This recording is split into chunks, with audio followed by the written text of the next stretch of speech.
اور اس کے بعد ہی جب حضرت ابوبکر کی خلافت پر باقاعدہ لوگ اکٹھے ہو چکے ہیں، آپ یاد رکھیں کہ حضرت فاطمہ الزہرا علیہ السلام نے اور امام علی نے، بنی ہاشم کے افراد نے 6 ماہ تک کوئی آپ کے ساتھ اس خلافت کے معاملے میں تعاون نہیں کیا۔ حضرت فاطمہ نے اپنی پوری زندگی میں نہیں کیا۔ سیدنا علی کے پاس جب حضرت ابوبکر آتے ہیں، یہ واقعہ بھی بخاری مسلم کے اندر موجود ہے، اس موقع پر امام علی باقاعدہ اس بات کا اعلان کرتے ہیں کہ یہ ہمارا حق تھا، آپ نے ہمیں اس میں شریک نہیں کیا۔ وَلَكِنَّكَ اسْتَبْدَدْتَ عَلَيْنَا بِالْأَمْرِ، لیکن آپ نے ہم سے استبداد کیا ہے، آپ نے ہم سے استبداد کیا ہے، چھینا ہے اس کو۔ استبداد کے الفاظ موجود ہیں بخاری کے اندر۔ تو جو یہ حضرات کہتے ہیں کہ حضرت علی نے یہ نہیں کہا کہ یہ ہمارا حق ہے، تو یہ بخاری مسلم سے یہ بات غلط ہے۔ یہ حضرت علی نے اس کا مطالبہ بھی کیا، اعلان بھی کیا کہ یہ ہمارا حق ہے، آپ نے ہم سے لیا ہے۔ ایسا نہیں ہے کہ حضرت علی خاموش رہے ہوں، کہ جو حضرات یہ بات کرتے ہیں کہ حضرت علی نے اس پر کوئی بات نہیں کی ہے، بات چیت نہیں کی، اور کبھی اس کا اعلان نہیں کیا، کبھی حق کا، جیسے اگر حق تھا علی کا تو پھر انہوں نے بتایا کہ نہیں بھائی، انہوں نے کہا ہے کہ یہ میرا حق ہے، یہ خلافت یہ ہمارا تھا، لیکن آپ نے ہم سے لے لیا۔ اب یہاں پر آپ مجھے بتائیں کہ یہاں پہ 3 رستے ہیں۔ یا تو حضرت علی ان لوگوں کے ساتھ تعاون کر لیں کہ ٹھیک ہے، آپ نے ہم سے لیا بھی ہے، چھینا بھی ہے، لیکن پھر بھی میں آپ کے ساتھ تعاون کرتا ہوں اور آپ کی بات کو مان لیتا ہوں، بیعت کر لیتے ہیں۔ ایک رستہ تو یہ ہے۔ دوسرا رستہ یہ ہے کہ نہیں، تلوار لے کر کھڑے ہو جائے، اور جو خلافت منعقد ہوئی ہے اس میں ایک اجتماع ہو چکا ہے، اس کے خلاف باقاعدہ طور پر آپ ایک موومنٹ چلائیں اور سب لوگوں کو جمع کریں، بنی ہاشم کو، اور میدان کے اندر نکل جائیں، اور حضرت علی کہیں کہ نہیں بھائی، یہ میرا حق ہے، میں اس پہ لڑوں گا تمہارے ساتھ، تم نے یہ کیسے کر لیا۔ تیسرا راستہ یہ ہے کہ نہیں، آپ نہ تعاون کرتے ہیں اور نہ لڑتے ہیں، بلکہ آپ ایک طرف ہو کے آپ اپنے اس بات پہ غور و فکر کرتے ہیں، اور اس سارے معاملے سے آپ الگ تھلگ ہو جاتے ہیں۔ اب آپ علی کی زندگی دیکھیں آفٹر سقیفہ، آپ تو ہمیں یہ نظر آتا ہے کہ آپ نے تلوار نہیں اٹھائی۔ اگر آپ تلوار اٹھاتے تو صفین میں آپ نے تلوار اٹھائی ہے، جمل میں اٹھائی۔ جمل میں آپ نے یہ نہیں دیکھا کہ سامنے کون ہے، صفین میں آپ نے یہ نہیں دیکھا کہ سامنے کون ہے۔ یہاں پر سیدنا علی کا موقف بالکل ہمیں ایک الگ نظر آتا ہے، اور آپ صلح کے لیے آپ دیکھیں کہ یہاں پر آپ نے باقاعدہ، صحیح بخاری کے الفاظ ہیں، مصالحہ یہ لفظ استعمال ہوئے ہیں، آپ نے صلح کا رویہ اختیار کیا، آپ نے جنگ نہیں کی، اور نہ ہی آپ نے باقاعدہ اس کے اندر مشارکت کی ہے، اس خلافت کے معاملات کے اندر صلح کا رویہ اختیار کیا۔ صلح کا رویہ کیا ہوتا ہے؟ صلح کا رویہ یہ ہے، ٹھیک ہے اس معاملے کے اندر ہم آپ سے جنگ نہیں کریں گے، یہ حق تو ہمارا تھا، ہم آپ سے جنگ نہیں کریں گے، ہم خلافت کے معاملے کے اندر آپ سے کسی طرح کا بھی کوئی تنازع نہیں کریں گے، اور صلح میں آپ صحیح وقت کا انتظار کرتے ہیں، صحیح ٹائم کا آپ انتظار کرتے ہیں۔ اور اس کیوں کیا آپ نے؟ اس کی وجوہات تھیں، اس کی اپنی ایک باقاعدہ ایک وجہ ہے کہ اس زمانے کے اندر یہ بنی ہاشم، اگر نہج البلاغہ کے اندر جگہ جگہ پر امام نے اس کا جواب دیا ہے کہ اگر ایسا ہو جاتا تو بنی ہاشم وہ سارے کے سارے ان کی زندگی خطرے میں ہو جاتی، اور ایک بڑا نقصان ہو جاتا بنی ہاشم کو، اور اسلام کو بھی نقصان ہو جاتا۔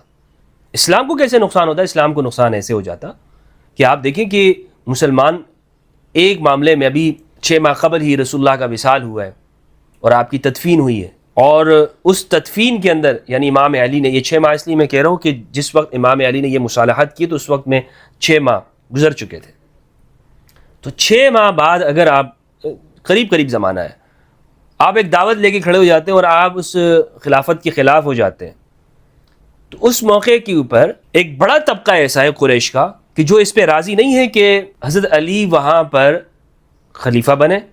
کیونکہ یہ ساری جنگیں قریب ہوئی ہیں، فتح مکہ قریب ہوئی ہے، اور فتح مکہ کے موقع پر ان سب کو قیدی بنایا گیا اور ان کو پھر چھوڑا گیا، انتم طلقاء کہا گیا ان کے لیے، اور انصار کا ایک بڑا طبقہ وہ سقیفہ میں راضی نہیں تھا۔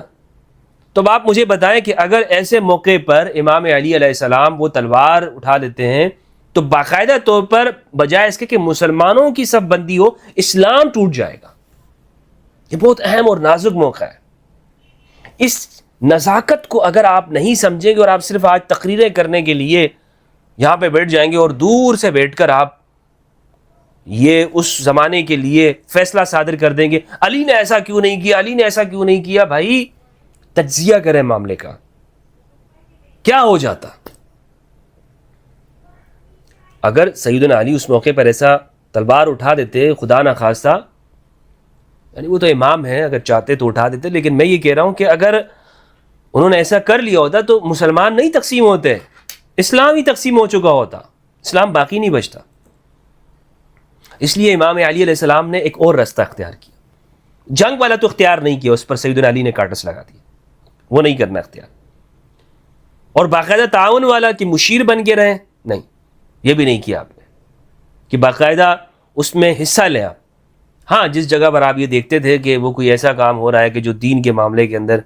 ان کو بتانا ہے، ان کی رہنمائی کرنی ہے، کیونکہ یہ علی کا فریضہ ہے. آپ دین کے معاملے میں امام ہیں، دنیا میں بھی دین کے معاملے میں امام ہیں، لیکن آپ اپنی ذمہ داری سمجھتے ہیں کہ اگر میرے سامنے حدود اللہ کے معاملے میں کوئی غلط فیصلہ ہو رہا ہے یا کسی بھی طرح سے وہ ایسا فیصلہ ہو رہا ہے کہ جہاں پر مجھے بتانا ہے حق بات، تو امام علی نے کھل کے بتایا. اور بہت ساری مثالیں اس کی ہماری اہل سنت کتابوں کے اندر موجود ہیں کہ جہاں پر آپ نے تعزیرات کے معاملے میں، حدود کے معاملے میں آپ نے بتایا، اور ان لوگوں نے قبول کیا خلفاء نے اس بات کو، اور کہا کہ بلکہ حضرت عمر رضی اللہ عنہ کا قول بہت مشہور ہے، لولا علی لہلک عمر، علی نہ ہوتے تو عمر ہلاک ہو جاتے. اور بالکل یہ حقیقت بات ہے کہ علی علیہ السلام نے ہر جگہ کے اوپر ان کو دینی رہنمائی کی اور ان کو بتایا ہے کہ دین کے حوالے سے آپ نے کس طرح سے آگے معاملات کو چلانے ہیں اور اس میں حدود اللہ کیا ہے. تو یہ جو آپ نے اس طور پر آپ نے اپنی باقاعدہ اس ادوار کے اندر اپنی زندگی کو گزارا. مصالحت، آپ یہ دیکھیں کہ جب آپ کہتے ہیں کہ امام علی نے یہ لفظ کہ ٹھیک ہے بخاری کے اندر جو استعمال ہے مصالحہ، یہ اس کی وجہ یہ ہے کہ صلح حدیبیہ کو آپ دیکھ لیں کہ رسول اللہ صلی اللہ علیہ وآلہ وسلم نے وہاں پر کمزور شرائط کے اوپر صلح کی، اور علی نے اس بات کو سمجھا. آپ نے خلافت کے بعد یعنی سقیفہ کے بعد صلح کا رویہ اس لیے اختیار کیا کہ ٹھیک ہے میں اپنے آپ کو بنی ہاشم کو خطرے میں نہیں ڈالنا چاہتا، اور یہاں پہ لڑائی بھی نہیں کرنی ان کے ساتھ، ان کا مد مقابل اس طرح بھی نہیں آنا کہ تلوار نکالنا ہے، چونکہ سارے مسلمان ہیں. یہ علی علیہ السلام وہ تکفیر نہیں کر رہے، سب کو مسلمان مان رہے ہیں، اور مسلمان اسی لیے آپ دیکھیں کہ آپ نے ان میں رشتے بھی کیے ہیں. بہت سارے افراد یہاں پہ یہ دیکھتے ہیں کہ رشتے بنی ہاشم کے رشتے موجود ہیں، بنو امیہ کے اندر ہیں، دوسرے قریش کے قبائل کے اندر ہیں، تو لوگ اعتراض کرتے ہیں کہ یہ رشتے کیوں ہیں. اس کا مطلب ہے کہ کوئی بہت اچھے تعلقات تھے. رشتوں کی وجہ سے وہ زمانے میں وہ ہماری طرح نہیں تھے وہ لوگ کہ آج مثلا آپ کی کسی کے ساتھ